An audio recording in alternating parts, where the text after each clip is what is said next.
GM96. Salam sukses kawan-kawan. Sebelum kita lanjut pada bahasan kali ini, jangan lupa subscribe, like and share.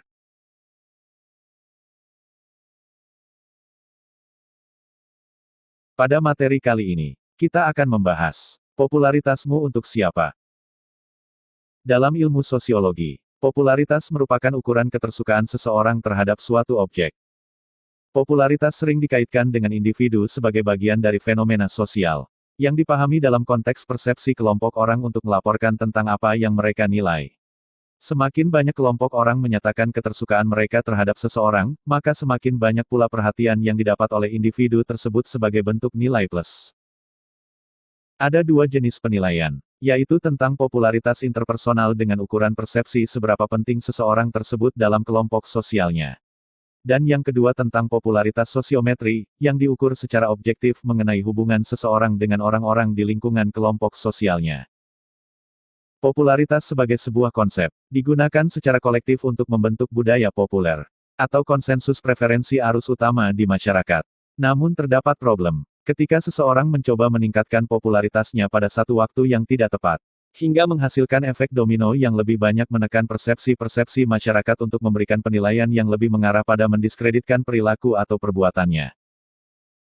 Sebagaimana yang telah disampaikan di awal video ini, bahwa secara teori popularitas didasarkan pada kata disukai oleh banyak orang.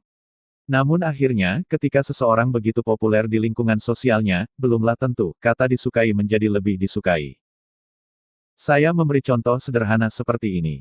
Ada seseorang yang cukup populer di lingkungan sosialnya. Dan kepopuleran itu disebabkan oleh pekerjaannya. Yang dimana ia menduduki jabatan strategis pada suatu perusahaan. Dan dalam pandangan orang-orang di lingkungan sosialnya, tidak semua orang dengan mudah dapat menduduki jabatan tersebut. Nah, inilah yang disebut dengan popularitas interpersonal. Kemudian dalam perjalanan karirnya, ternyata sesuatu yang ditampilkan sebagai hasil atau output kinerja untuk lingkungan sosialnya tidak menunjukkan etika sosial yang sebagaimana mestinya. Dari alasan inilah popularitas sosiometri akan menghasilkan popularitas yang sebatas disukai. Tetapi tidak pada konteks lebih disukai. Atau dengan kata lain tidak pada konteks ingin mengikuti jejak karirnya. Saya coba menggambarkan sebuah fenomena sosial pada konteks perhelatan demokrasi yang diselenggarakan 5 tahunan sekali. Inilah yang disebut suka pada seseorang namun tidak menjamin pilihan politiknya masih tetap pada orang tersebut. Waktu pelaksanaan perhelatan demokrasi di wilayah Kabupaten Buton Tengah masih cukup jauh. Namun euforia menjelang perhelatan tersebut mulai dirasakan. Disebabkan sebagian besar masyarakat Kabupaten Buton Tengah telah memberikan penilaian awal mereka secara terbuka, ataupun tertutup terhadap beberapa kandidat yang dianggap layak ikut berkompetisi pada perhelatan demokrasi Kabupaten Buton Tengah.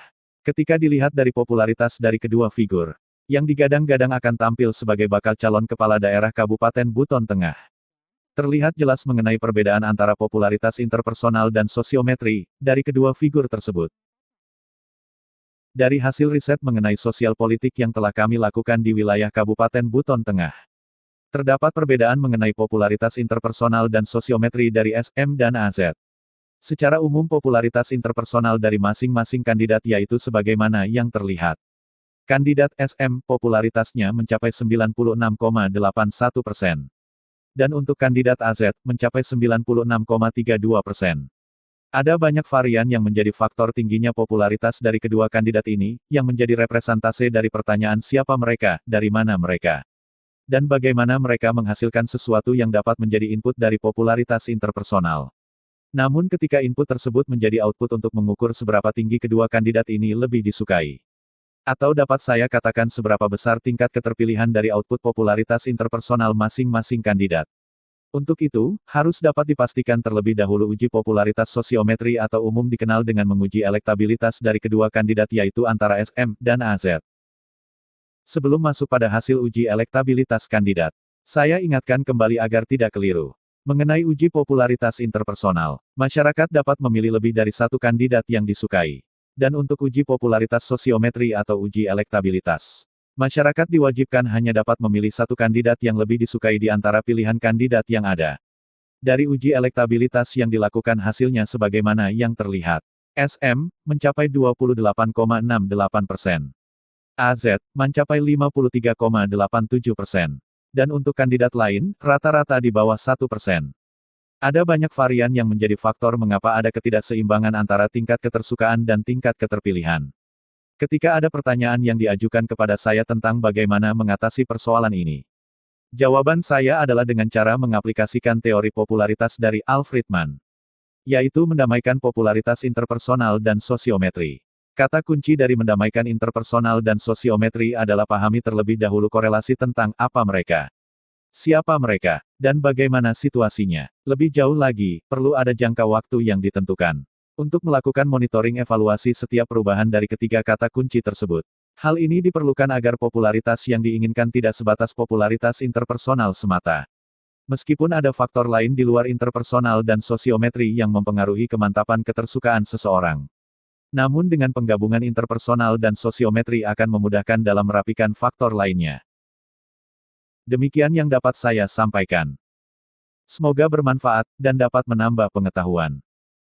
Salam J. Munandar. Terima kasih karena telah meluangkan waktu untuk menonton.